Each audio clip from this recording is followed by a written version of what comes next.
is. Perfect. Okay, well, we are here with our health tips series, and my name is Renee Coleman. I'm here at the Memorial Foundation in our offices just off of 32nd and Tieton in Yakima. And I'm here with Rebecca Lee. Hi, Rebecca. Hello.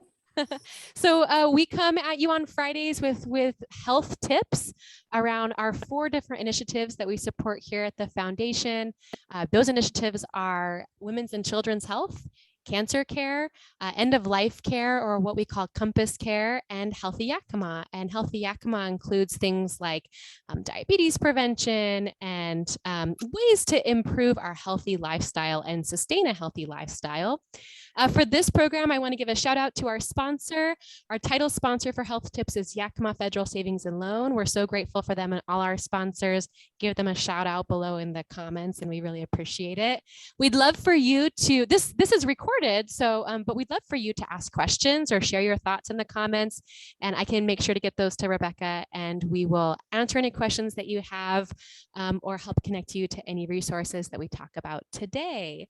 So Rebecca, you have worked with, we met because you've worked with Memorial in the past, Yes. and now you are the owner of Just Living Therapy, and you work as a social worker in the community. And could you just tell us a little bit about yourself and what you do? Oh, thank you, Renee. I'm still just so excited that we can do this. So I am a licensed clinical social worker, therapist, leadership strategist, and I always add in that I'm also a farmer because that colors all of my experience and all of my work. And I am the owner of Just Living Therapy and Consultation.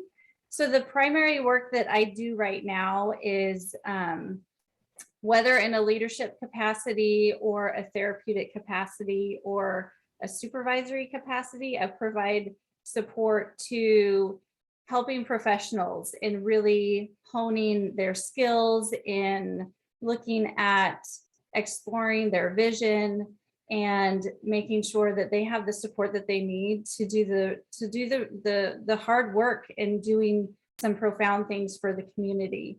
So that's a little bit about Just Living Therapy. And again, it's how I view that my organization is really fusing the farmer role and like looking at landscape and looking at justice and combining that with working with people and just doing the fun work of interacting and supporting the community. So that's a little bit about Just Living Therapy. That's awesome. And you know, what's interesting today that people might be interested to know is you are actually farm sitting today. So you're not in Yakima right now. Yes, I'm all the way out in Portland, farm sitting for a friend of mine who is also a social worker. And I absolutely love the Yakima Valley and our landscape, but it's always a unique experience to go to Portland where the landscape is just so much different, and get a little bit of time away and come back and come back to our mountain, our Mount Adams, and feel like I'm back home again. So yeah. So for people who are watching that, you know, a lot of the people who are watching some of these are people who support our efforts here at the Memorial Foundation.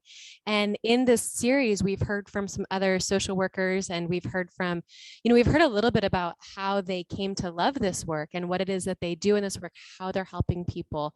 This isn't actually a question that we prepared, but how did you come to this? How did you find social work? And I know you worked in the Memorial system for a while. mm-hmm. And what does that mean to you to be able to work with people in that capacity? Social work was one of those that I avoided for the longest time. My mom is a social worker. And so I was always saying like, no, I'm going to do my own thing. I'm going to take my own path. And so did art for a long time and went into that, and then realized that I love working with people, just having some really profound experiences and connecting with people's stories on just a really authentic, genuine space. So then merged into social work. And then again, like having that experience with hospice, my mom also works in hospice. So I was going to avoid it like the plague. I'm not going to do the same thing. And then again, you have those experiences that you're like, I think it might be genetic. I think I'm supposed to do this work. And so it's just one of those that it is the hardest work that I can imagine doing, but it is the most rewarding. And when you can see that you're able to grow so tremendously in supporting other people, and other people are able to be supported in a way to remove the barriers for them to be where they want to be and live in that space of what they find most important. I can't think of anything more fun to do. So That's awesome. Well, we know that a lot of the supporters here at the foundation, whether they're donors or sponsors, we find that they often have personal experiences in the healthcare setting, and so many, and that's what moves them to give. And so many of those personal experiences come around, are around the nurse navigators, the social workers, those people who are in the room working with them day to day and making those differences. So thank you so much for that work and for bringing that light into people's lives. What a special gift. mm-hmm. So let's talk a little bit about our topic for today. What kinds of tips are we going to share with people? And then maybe we can just dive in. Well, we're going to talk about self-care, which honestly is, when I even hear the word self-care, there's a bit of frustration or irritation almost that comes up with self-care, because it has turned into, it's the buzzword that you hear constantly. It's everywhere. You just need to do better self-care. If you just cared for yourself, you would feel better. And so there's a lot of that, that sense of like guilt and shame in not doing all of those, adding all of those tips and tricks into your life and making them fit and absorbing them in. And so when I look at self-care and, why I think it's still really important for us to focus on is kind of switching to not thinking about self-care as anything that is going to be a quick fix. You're going to throw something in and then your life is going to be amazing and you're going to be happy and all your problems will go away. Self-care is translating that more into just a way of living. It's a way of existing. It's a way of connecting with different people. So when I look at, a little bit of definition around how I look at self-care is taking self-care and the word care and then throwing it into an acronym. So you have C.A.R.E. and looking at that as community, as A for awe-inspiring, as R for rest, and E for ethics. So attaching ourself to all of those areas gives it a little bit more weight, gives it a little bit more meaning. So when we're looking at, let's say, community, for example, the first word, we're looking at ourself as community. So how often do we we think about the services that we provide others, the services that we provide our community, we almost remove ourselves from the community that we actually serve. And so we're out there and we're providing all of this support, well-meaning support. And we forget that we're actually a part of that support that we need to provide. And so if we're going out and putting all of the energy outward and not turning it back on ourselves, we're missing a part of the community. And that could be true for healthcare providers like yourself, or people, people working in that providing type of role. But it could also be for those of us who have families, or we're taking care of others in different ways. Right. What a powerful thought. Right. Even if it's not in a professional capacity, the majority of us are caregivers in some way or another, whether it's with family, whether it's with friends, whether it's working on a farm and you have all of this that you have to take care of. Like, we are very caring as human beings, but sometimes we forget to reflect that back on ourselves. So that's the C parts of self-care. And then we move into A, so the second letter. And this is where I think of awe or awe-inspiring.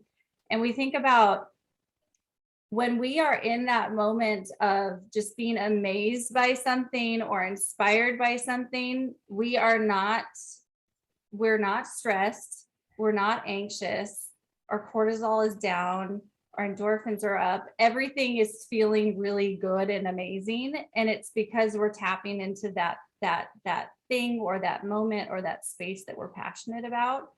And so looking at self as awe, and how can we reconnect with that within us that feels awe-inspiring, and that which is with separate from us. So the landscape that we live in, are we connected in that way? Yeah, I So love that, because that really resonates with me as somebody who's really abstract, to kind of seek those moments where, okay, where is there awe in my day?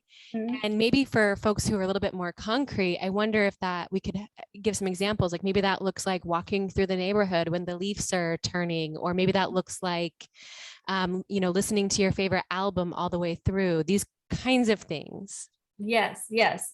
And when I get through all of them, I'll go through each of them and give you a little bit of here's an idea Oh, of what cool. you can do.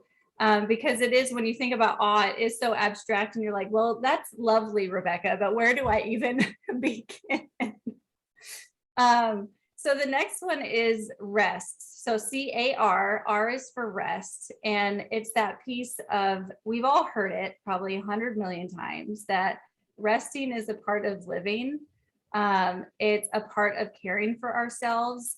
And when we rest, that's when we're able to tap into our creativity. We're able to tap into our healing. We're able to tap into growth and learning. But if we're not resting, we aren't doing any of those things at a level that most of us really want to be able to do those things. So that's the R. Yeah. For I'm terrible at that one. Resting is not my cup of tea.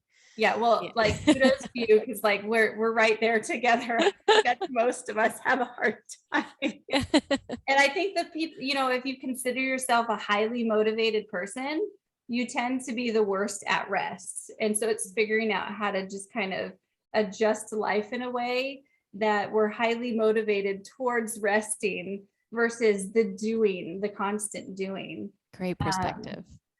So the third one, the last one for CARE, C-A-R-E, is ethics.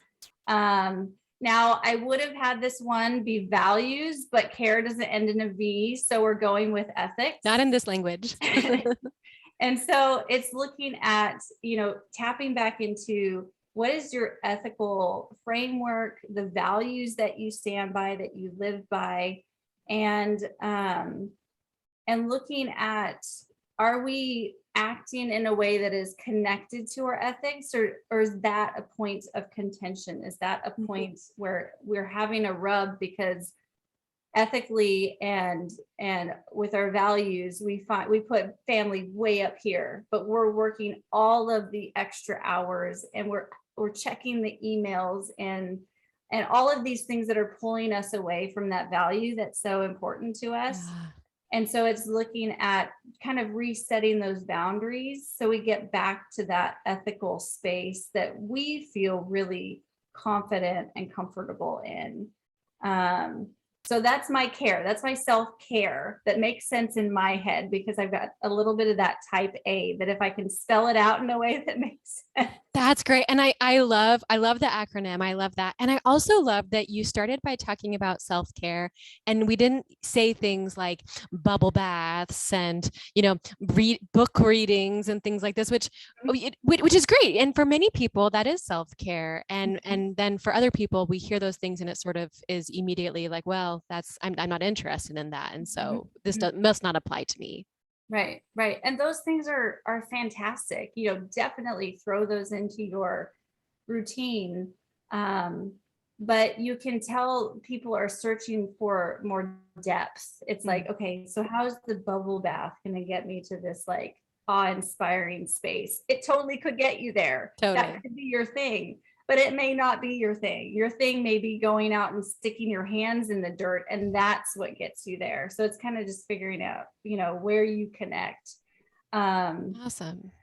But as far as some quick tricks, even though there is no quick tricks to self-care, but a few tips for each of those areas. So if we look at community, that piece is, I like to think of creating your very own unique make me a better person network.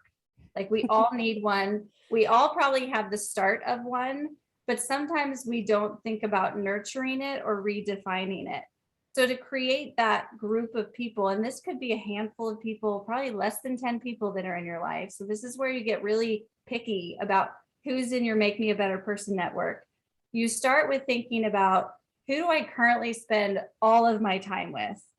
And look at those relationships. What are they founded on? If they're founded on helping you grow, helping you heal, helping you challenge yourself into moving closer to your values, great, boom, they're on your Make Me a Better Person network. If it's founded on venting, if they're venting buddies where you're just like, I'm frustrated, these are the people that I go to, but it doesn't feel like there's any movement, you feel like you just kind of get sucked into that space of negativity, then maybe you need to spend less time in those relationships, or even better yet, talk to them about reworking that relationship and asking for what you need out of that relationship. So think about who you spend a lot of time with, rework those relationships so they're giving you what you need. And then think about who you don't spend a lot of time with that maybe you should. So sometimes I go, every once in a while, I'll go through like my phone contact list, and I'll just go through and I'm like, that person was so amazing. I met them 3 years ago, but I never contacted them again. And so I reach out. Now I have this additional profound person that I can connect with when I want to. So for community, that's can be a starting piece, is looking at your Make Me a Better Person group and nurturing that group and having that feed you in a way that's super supportive. I love that phrase, make me a better person network. What an awesome way to feel like we have ownership over that, because I personally hear the word community and I think food bank, Yes. I think my church, I think my gym, I think my work, I when I hear the word community, I think of these places that are already built-in systems that I have to fit into. And that's not what you're saying. And what a lovely concept of build your own network.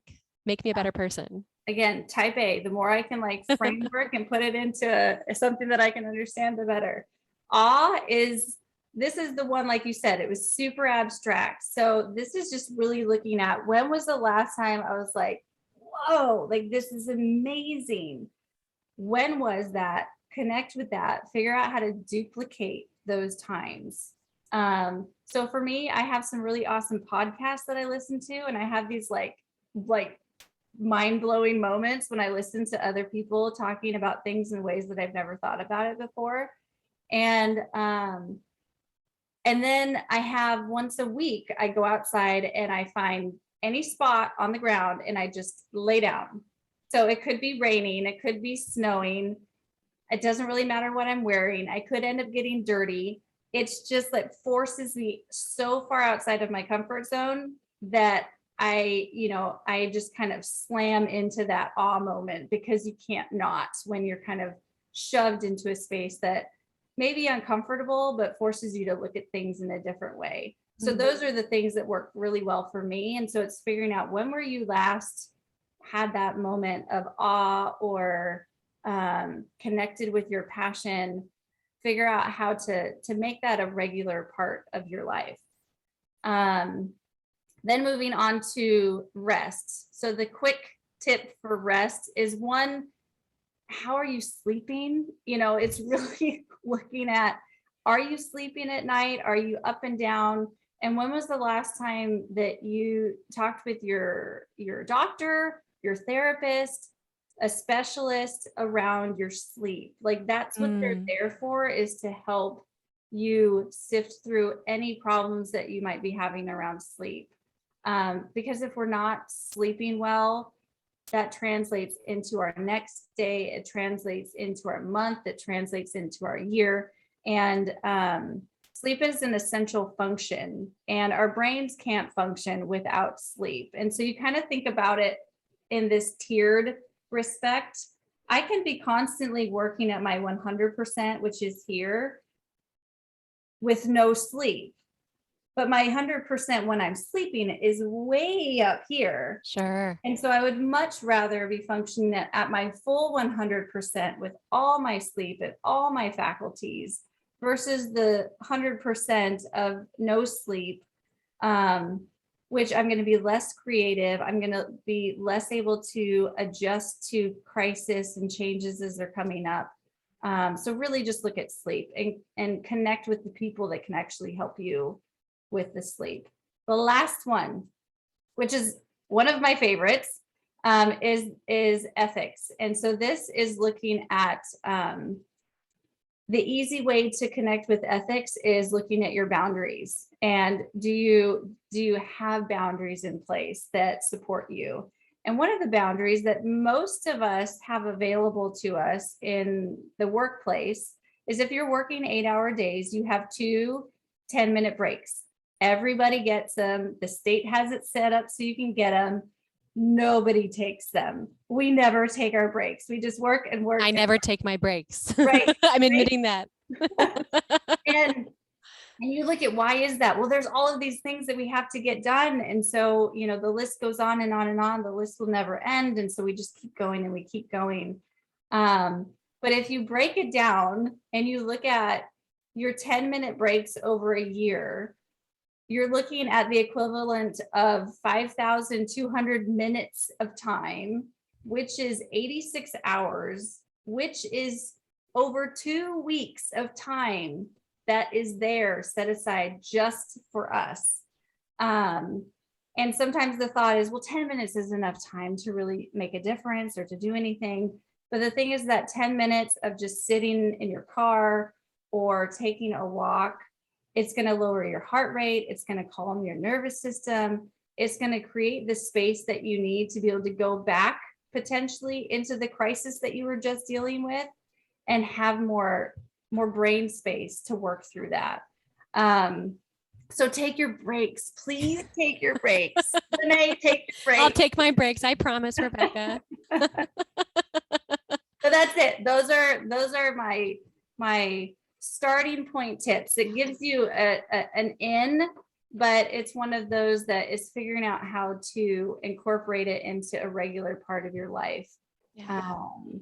So you can get some more breathing room. This is awesome. Thank you so much for sharing this in such a structured way. And I love that you kind of explained that as sort of someone with your frame of mind that you really wanted to have that structure to cling to. It's so helpful mentally to have that little hook that every time you kind of come into that space, you can see that hook and say, okay, it's time for me to rest, and I don't want to rest, and I'm too busy to rest. But the hook tells me that if I don't rest, I need to put my coat on the hook and rest now so that I can do the things moving forward. And such a great framework. Yeah. And it's literally, it's when you're feeling like you're in crisis and when you feel like you have to just keep going, that is probably the moment that you need to take a break. Yeah. And it's counterintuitive to us. But all of a sudden that reset can give you the space that you need to help solve the problem that you might be interacting with. Which we've all been in that space in, going into we're in our second year of a pandemic, and we're not just talking about healthcare workers, we're talking about all of us and, family members and sending kids back to school and just being in the world that we are. We've all managed to be in that crisis space at some point in time over the past year or two. Yeah. It's very much reality for us right now. Yeah. Well, we're going to close up here, but Rebecca, I'm so grateful for you sharing today. And I know that a lot of times when we think about the ways as donors and as community philanthropists that we want to impact our community with our gifts and our donations, we often think about these really big things like, like the Cancer Cares, like the Children's Village, like the Cottage in the Meadow. And we think about how our donations go to support these amazing facilities, and they do. And then there's this other layer of how are we as donors helping to fill the gaps in work like this, where it's that really day-to-day effort of improving our lives. So really great thing for us to hear. I'm guessing that you have some resources that we can connect people to, maybe just your website at least, and then we can link those in some of the comments. Yeah, of course. So Right now, again, my whole practice is around supporting helping professionals. So really, if you're one of those that like, that would be me, that's my niche. That's what I love to do. And so everything from therapy to supervision to consultation. But what I'm really excited about is I have a 5-week program coming up into the first quarter of 2022. And it's all about helping professionals to own their vision, their power, their sense of self, really like just eliminate burnout as a reality and move into a more joyful practice and feeling really good about your career and the work that you do. And so this is for those people that, they're feeling burnt out, they're feeling lost in their sense of who they are. Maybe you're feeling that growing cynicism and that decreasing motivation. This is really looking for people who are just like, I'm ready for something different. I want to do something different. And I want to be surrounded by like-minded people that are ready to do something different. So I've got that program coming up, and Awesome. you can find all of my services at my website, which is justlivingtherapy.org. And my contact information is there also. And so even if you have questions about like, what can I do, but maybe my services don't fit, please use me as a resource. I love to connect people to things that are going to be impactful and meaningful in your life. And so just another resource in Yakima, if that's helpful for anyone. That's amazing. That's amazing. We're going to log off of this health tips, and you and I will keep talking after. But thank you for joining us today, and thank you all for watching. We really appreciate that, and we look forward to seeing you next time.